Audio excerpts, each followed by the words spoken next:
We are without a leader. The dead King of Scotland has no heir. War creeps in from the south. What Edward Longshanks, the avaricious King of England, has returned from successful campaigns in Wales and France. As Longshanks turns his attention to Scotland, a shadow of fear settles across the Highlands.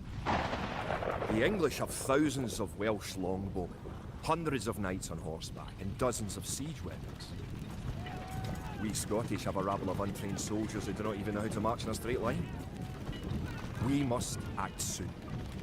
If we're to have any chance of resistance, we need to forge an army by any means necessary. Scotland has soldiers now, if only a few.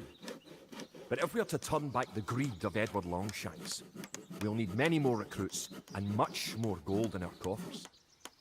These ancient stones and oaks around us will soon be drenched with the blood of clansmen.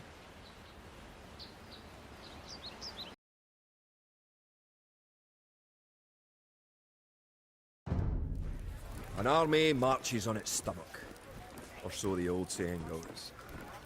My clansmen have been farming and tending sheep for hundreds of years, but gathering enough food to feed an army is a different matter entirely.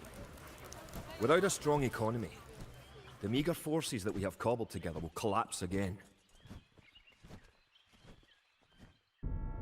Edward Longshanks, for all his disrepute, has shown his military tactics in Wales, England and France to be very effective, if not cruel and ruthless. He is indeed an enemy to be feared. The English sacked the town of Berwick-upon-Tweed. With that I could call it a battle, but it was truly more than massacre. Unless we organize our army, there will be more massacres to follow. I pray that we can be ready when Longshanks comes.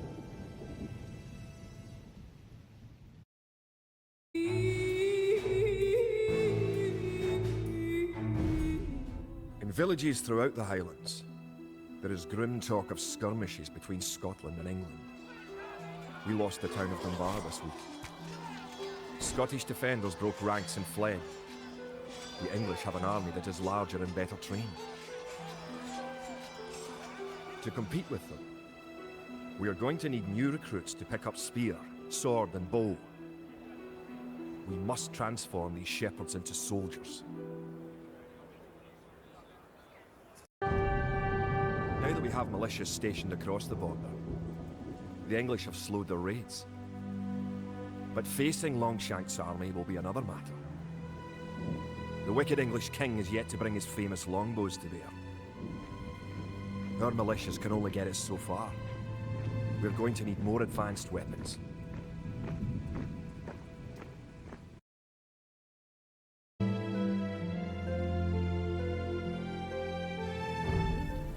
Rumours creep in from the south of a giant who leads the forces of Scotland. His great sword driving through earth, man and horse alike. If this mythical knight can stall the English advance, it will give us time to develop the arms we need. Even now our smiths are forging swords and fletchers are crafting arrows and crossbow bolts. Longshanks has invaded, stormed and sacked the city of Perth. Worse, he has captured the fabled Stone of Scone and declared himself King of Scotland. If we cannot bring about a victory in battle soon, the Scottish armies will be too demoralised to put up any fight at all. If this mythical Scottish giant does exist, I wish that he would bring his forces up to Stirling, where we shall next do battle.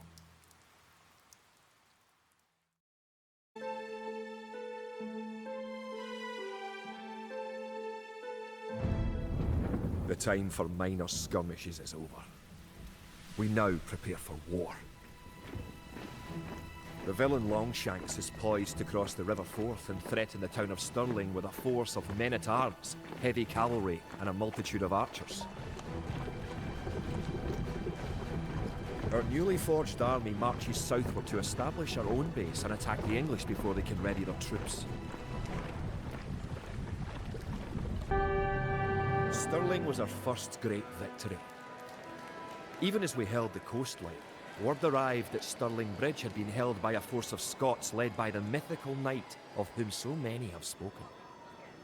Now we know his name. Sir William Wallace, the bane of the English.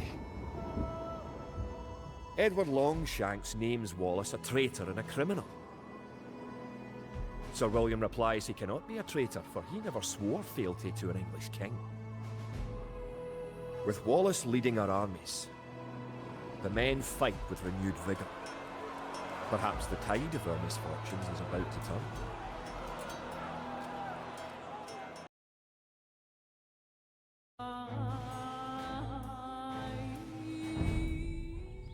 Our coffers were depleted at the Battle of Stirling. So we need to strengthen our economy once again before pushing south into lands held by the English. We need to construct a market and establish trade routes to the villages of friendly clans. Local legends speak of 3 sacred relics hidden south of Stirling. Acquiring these artifacts for Wallace's army will be a great boost to Scottish morale.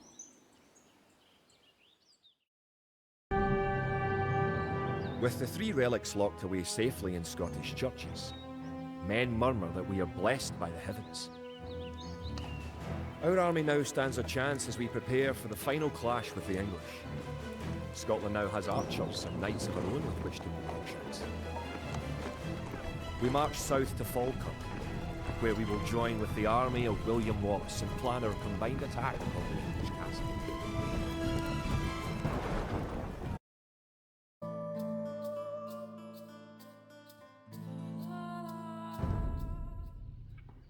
The only way that we can hold the boggy lowlands around Falkirk is to build a castle and as many walls as we can construct in a short time. These fortifications will serve to protect our camp as we construct siege weapons with which to assault the English castle. Once the castle is constructed, Wallace himself has sworn to join our forces. Together, we will attack Longshanks and his English troops.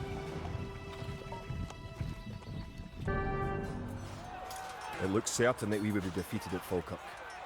Yet somehow, though outnumbered and outranged by English longbows, we were victorious. The English castle was torn down, and a Scottish one should be built in its place. William Wallace has shown us the path to victory. Although he is but one man, he inspires great deeds in others. Many of the Scottish knights and lords have drawn their swords with his. Wallace's own sword is a 5.5-foot beast, forged of course in Scotland. He has sworn not to rest until his sword finds the neck of Edward Longshanks. The struggle will continue, but we have learned the ways of war. Now, it is the English who fear.